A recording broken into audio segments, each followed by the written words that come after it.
Dearly beloved in Jesus Christ, welcome to the reflections of second Sunday in Lenten season, year C. In today's Gospel, we hear about the transfiguration of Jesus. Having reflected upon the temptations of Jesus in the last week's homily, now we are called to meditate upon the glorification of Christ on the mountain where he reveals himself to his disciples.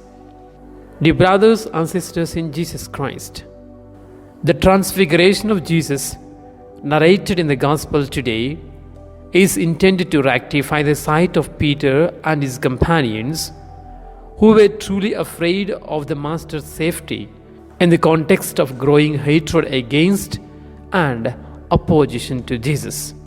The context is this. After Peter's confession that Jesus is the Messiah, Jesus rebukes Peter. He tries to correct Peter's idea of Christ.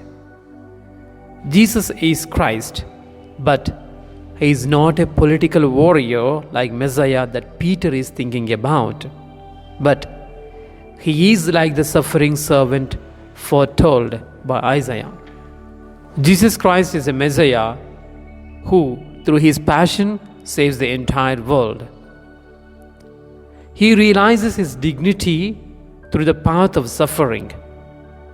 So, Jesus makes the first prediction of his passion and death and resurrection. To confirm this truth, transfiguration is presented by God. Dear brothers and sisters in Jesus Christ, transfiguration is a story of prayer.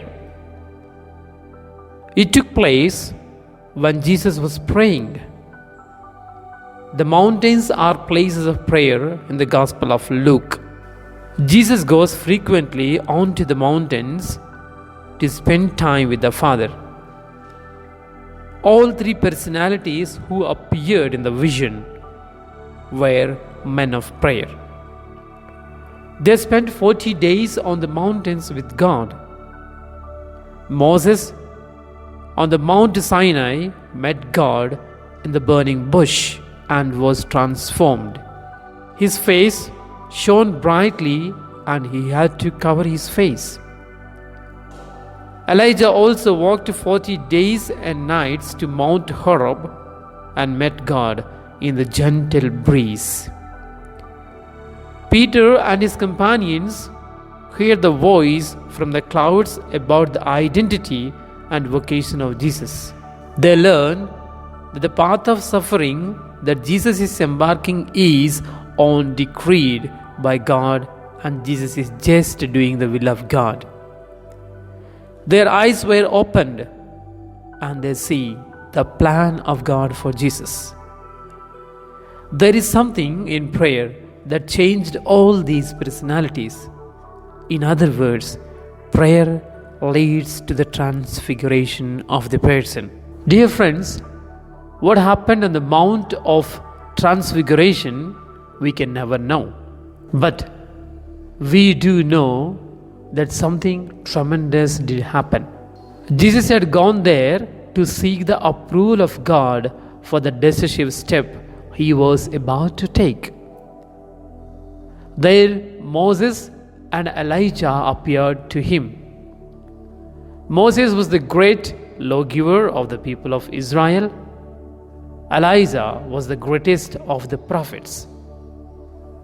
It was as if the princes of Israel's life and thought and religion told Jesus to go on.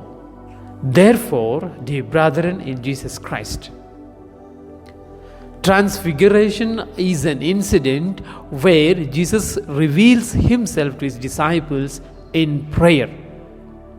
In other words, prayer can transform and transfigure the personalities as just explained in today's Gospel. It is very interesting to notice the reaction of the disciples during the transfiguration. The moment on the mount was absolutely necessary, but It could not be prolonged beyond its own time.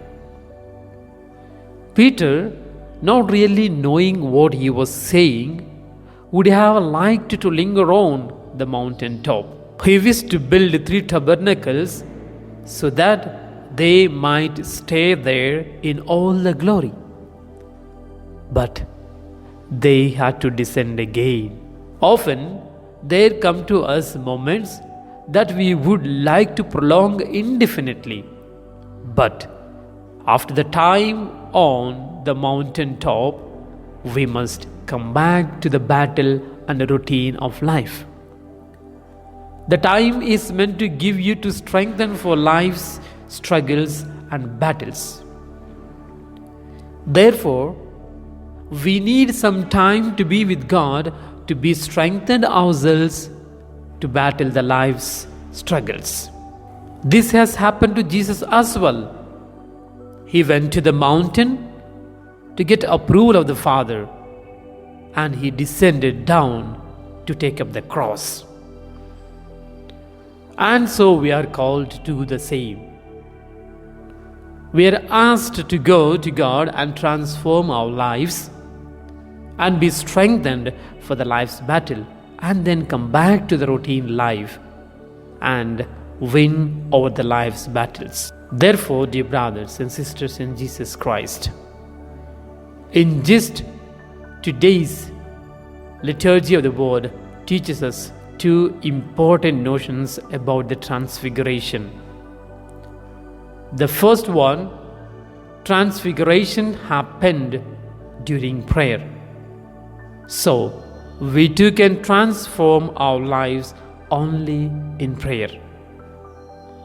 Secondly, it is not always that we are in the moment of glory, but we need to come down from that moment and see the struggles of routine life, where God's help is needed. Let God bless us all.